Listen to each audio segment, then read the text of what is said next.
Um artigo muito interessante, que foi escrito pelo Richard Posner, que é um exemplo de um autor que defende essa desdiferenciação, mas ele, num artigo muito interessante, ele apresenta, a meu ver, alguns elementos que permitem pensar sobre a importância dessa diferenciação e onde está o problema da assimilação.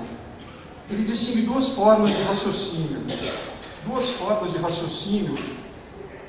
jurídico, duas formas de solução de problemas jurídicos, e aí do ponto de vista da autoridade judicante, não do ponto de vista do Estado planejador.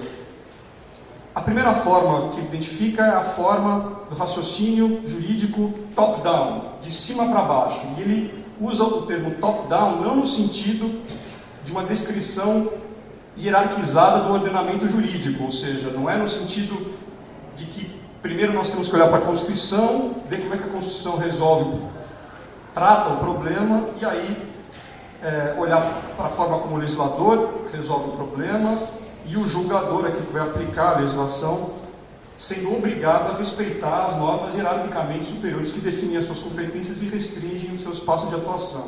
Não é nesse sentido que ele se refere a essa estratégia top-down de solução de problemas jurídicos, mas é no sentido da postulação de uma finalidade, de um objetivo a realizar, e da solução, e da dedução da solução jurídica para o caso concreto a partir da identificação da decisão mais adequada para a realização do objetivo. Isso é top-down, é uma estratégia dedutiva de solução de problemas jurídicos a partir da identificação dos meios mais adequados para solucionar um objetivo postulado como normativamente devido. Obviamente, quem conhece a obra do Richard Posner sabe qual é esse objetivo normativo, é o objetivo da eficiência econômica.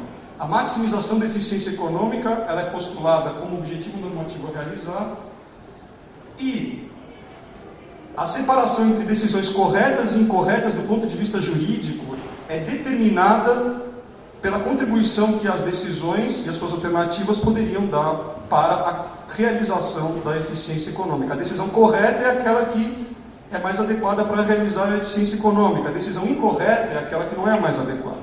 Existe muita gente que pensa o direito da concorrência dessa forma.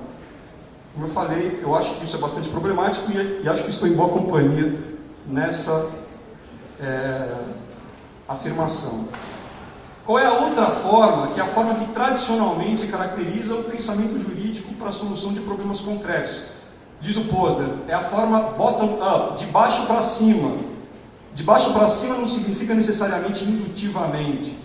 Significa que o jurista, tradicionalmente, toma o direito positivo, tal como explicitado nos textos normativos, sejam eles textos postos pelo legislador, sejam eles precedentes judiciais ou administrativos, precedentes das autoridades competentes para decidir as controvérsias, tomam esses textos normativos como dados e se preocupam em construir abstrações a partir desses dados, que são os textos normativos. As normas, que foram textos, não é a mesma coisa que norma. Na verdade, a norma é uma construção normalmente interpretativa a partir desses textos que são tomados como dados. E aí, aqueles que são juristas, juristas que tiveram o privilégio de ler o livro do professor Tércio sobre a introdução ao estudo do direito, nós estamos aqui na proximidade, com o livro anterior, Função Social da Dogmática Jurídica, na proximidade de algo que caracteriza o pensamento jurídico, diferencia claramente da teoria econômica, que é a dogmática jurídica. A tentativa de construir racionalmente, intelectualmente, a partir de métodos tradicionais do pensamento jurídico, o sentido das normas jurídicas e, a partir daí, preparar premissas normativas para a solução dos casos concretos, a partir dos textos, não a partir de um objetivo normativamente postulado, como é, por exemplo, a eficiência econômica, ou, se vocês quiserem, um objetivo alternativo, que supostamente seria contraposto da eficiência, justiça distributiva. É possível pensar em qualquer objetivo normativo para pensar na forma top-down, de cima para baixo, como especifica o Posner. Mas eu dizia que No direito, tradicionalmente, a forma de solução de problemas consiste na construção de premissas normativas a partir de textos que são dados, textos da Constituição, textos da legislação e os textos dos precedentes administrativos e judiciais. Por que eu acho que é um problema? E apenas um parênteses também, dogmática jurídica é algo que o professor Tércio faz magistralmente. Ele não é apenas um filósofo do direito de primeira linha, mas ele também é um dogmático do direito de primeira linha.